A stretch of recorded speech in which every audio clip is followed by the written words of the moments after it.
محبت کی علامت سمجھے جانے والا تاج محل جو آگرہ میں واقع ہے۔ تاج محل کو دنیا کا 7واں عجوبہ بھی کہا جاتا ہے کیونکہ یہ اپنی انوکھی خوبصورتی کی وجہ سے دنیا بھر میں مشہور ہے۔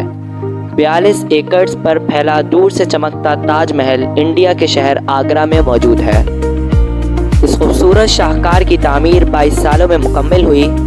اس کی تعمیر 20,000 مزدوروں نے دن رات انتہائی محنت سے کی۔ اس خوبصورت محل کی تعمیر کرنے کے پیچھے بھی ایک داستان تھی۔ 400 سال پہلے تعمیر کیا جانے والا عالیشان مقبرہ کس طرح اتنا خوبصورت اور حسین تعمیر کیا گیا تھا کہ آج کے دور کے انجینئرز اور آرکیٹیکچرز بھی حیران ہیں۔ اس عالیشان مقبرے کی تعمیر کیوں اور کس نے کی، آئیے جانتے ہیں۔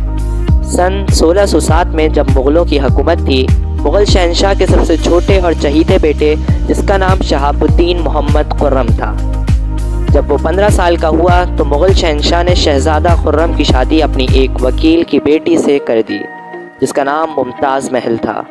ممتاز اور خرم کو پہلے دن ہی ایک دوسرے سے بے پناہ محبت ہو گئی۔ پھر کئی سالوں تک شہزادہ خرم جو مختلف کئی جنگوں میں حصہ لیتے رہے اور مسلسل کامیابی حاصل کرتے رہے۔ ان کی پے در پے کامیابیوں کو دیکھتے ہوئے مغل شہنشاہ نے خوش ہو کر شہزادہ خرم کو شاہ جہاں کا لقب دیا جس کا مطلب ہے دنیا کا بادشاہ۔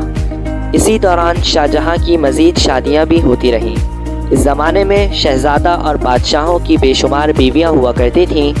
شہزادہ خرم جن کو اب لوگ شاہ جہاں کے نام سے جانتے ہیں، ان کی 6 بیویاں تھیں، لیکن اس کے باوجود وہ سب سے زیادہ ممتاز محل کو چاہتے تھے اور ان کا سب سے زیادہ وقت ممتاز محل کے ساتھ گزرتا تھا۔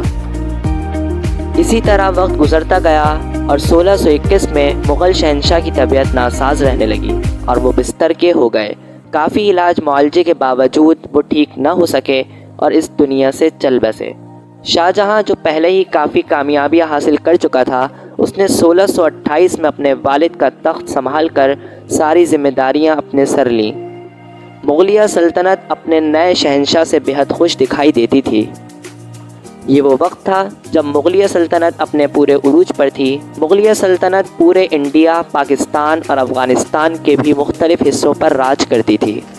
شاہ جہاں اپنی عقل مندی اور ذہانت سے پوری سلطنت کے فیصلے خود کیا کرتا تھا۔ مغلیہ سلطنت انتہائی خوشحال تھی۔ ابھی شاہ جہاں کو تخت سنبھالے 1 سال کا عرصہ ہی گزرا تھا کہ دشمنوں نے مغلیہ سلطنت پر حملے شروع کر دیے اور جنگ شروع ہو گئی۔ یہ جنگ تقریباً 2 سالوں تک مسلسل چلتی رہی اور اس جنگ میں بھی شاہ جہاں کو مسلسل کامیابیاں ملتی رہیں۔ شاہ جہاں ابھی اس کامیابی کا جشن منانے کا اعلان کرنے ہی والا تھا کہ اس کو بتایا گیا کہ ممتاز محل جو شاہ جہاں کے 14ویں بچے کو جنم دینے والی تھیں، اس کی حالت بگڑ گئی۔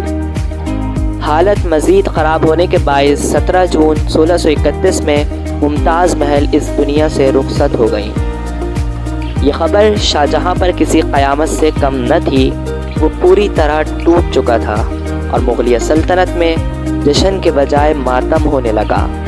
شاہ جہاں جو بے انتہا ٹوٹ چکا تھا، اس نے کھانا پینا چھوڑ دیا۔ پورے 8 دنوں تک شاہ جہاں نے ایک نوالا بھی حلق سے نہ اتارا اور اگلے 2 سالوں تک وہ بالکل خاموش ہو گئے۔ نہ محل میں کوئی موسیقی کی محفلیں ہوئی اور نہ ہی کسی خوشی کا جشن۔ ممتاز محل کی خواہش تھی کہ مرنے کے بعد ان کی قبر دنیا کے سب سے خوبصورت مقبرے میں بنائی جائے۔ اس خواہش کی تکمیل کے لیے شاہ جہاں نے اپنی ساری دولت اور زندگی وقف کرنے کا فیصلہ کر لیا۔ ممتاز کے گزرنے کے 6 ماہ بعد ہی شاہ جہاں نے دنیا کے سب سے ہنرمند کاریگروں کو بلوایا۔ بے شمار کاریگر، ہنرمند، پتھر تراش اور مزدور آگرہ آ گئے، جن سب کی تعداد تقریباً 20,000 تھی۔ ممتاز کی قبر یمامہ ریور کے برابر میں تھی۔ یہاں یہ مسئلہ درپیش تھا کہ دریا کے کنارے مٹی کو کھود کر مقبرہ بنایا تو جا سکتا تھا، لیکن یہ مقبرہ زیادہ دیر کھڑا نہیں رہ پاتا کیونکہ دریا کے پانی کی وجہ سے مٹی نرم ہوتی رہتی اور عنقریب مقبرہ گرنے کا خطرہ رہتا۔ آخرکار اس مسئلے کا حل نکال لیا گیا اور یہاں کئی کنویں کھدوانا شروع کیے گئے۔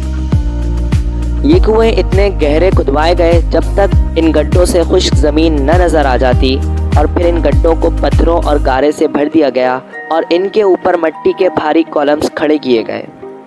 اب ایک انتہائی مضبوط فولادی فاؤنڈیشن مقبرے کے لیے تعمیر کر لی گئی تھی۔ اس کے بعد اوپر ایک خوبصورت اور عالیشان مقبرے کی تعمیر شروع کر دی گئی۔ 20,000 مزدوروں کا کھانا پینا اور ان کی رہائش تاج محل میں کروڑوں اینٹیں دن بھر لگائی جاتی اور بے شمار اخراجات سے شاہی خزانہ روز بروز کم ہوتا گیا، لیکن شاہ جہاں نے اس سب کی پرواہ کیے بغیر مقبرے کی تعمیر جاری رکھوانے کا حکم دیا۔ کئی سالوں کی دن رات مشقت کے بعد تاج محل کا اسٹرکچر تعمیر کر لیا گیا۔ اب باری تھی اس پر سنگ مرمر لگنے کی۔ شاہ جہاں نے راجستھان سے ماربل منگوایا جو آگرہ سے 400 کلومیٹر دور تھا۔ ہزاروں ٹن وزنی ماربل راجستھان سے آگرہ منگوایا گیا اور تاج محل پر لگایا گیا۔ اب تاج محل مکمل تیار ہو چکا تھا۔ دنیا جہاں سے لوگ اس خوبصورت مقبرے کو دیکھنے آتے، اس کی ایک خاص بات یہ تھی، یہ دن میں 4 مرتبہ اپنے رنگ بدلتا ہے۔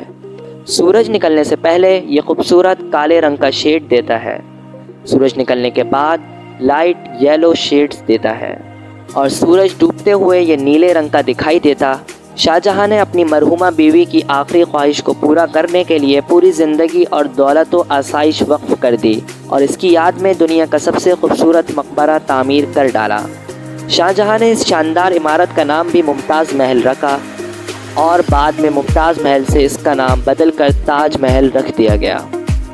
آخر کار 22 سالوں کی مسلسل تگ و دو کے بعد عمارت مکمل طور پر تعمیر تو کر لی گئی، لیکن کہا جاتا ہے کہ اس کی تعمیر مکمل ہوتے ہی شاہ جہاں نے سارے مزدوروں کے ہاتھ کٹوا دیے تاکہ ایسا مقبرہ دوبارہ نہ تعمیر کیا جا سکے۔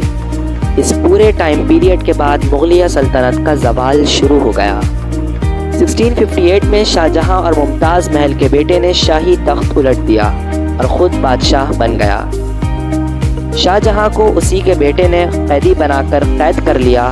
صرف ایک سہولت شاہ جہاں کو دی گئی اور وہ یہ تھی کہ جس کمرے میں شاہ جہاں کو قید کیا گیا وہاں ایک کھڑکی سے وہ تاج محل کو دیکھ سکتے تھے۔ 8 سال مسلسل قید میں رہنے کے بعد وہ اس دنیا فانی سے کوچ کر گئے۔ شاہ جہاں کو تاج محل میں ہی دفن کر دیا گیا، لیکن محبت کی یاد میں بنایا جانے والا یہ انوکھا مقبرہ اور اس کی انوکھی کہانی لوگوں کے دلوں میں سارے نقوش چھوڑ گئی۔ آج بھی دنیا بھر سے لوگ اس خوبصورت عالیشان مقبرے کو دیکھنے جاتے ہیں۔